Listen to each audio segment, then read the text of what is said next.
நந்தவனத்தினில பெடக்குயில் கூவையில உன்னுடைய வேதனைய நான் அறிஞ்சேன்.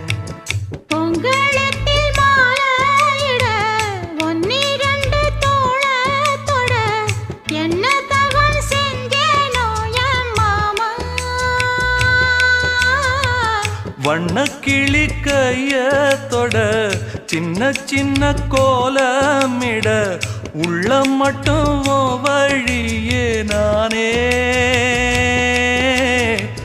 உள்ள மட்டும் வழியே நானே.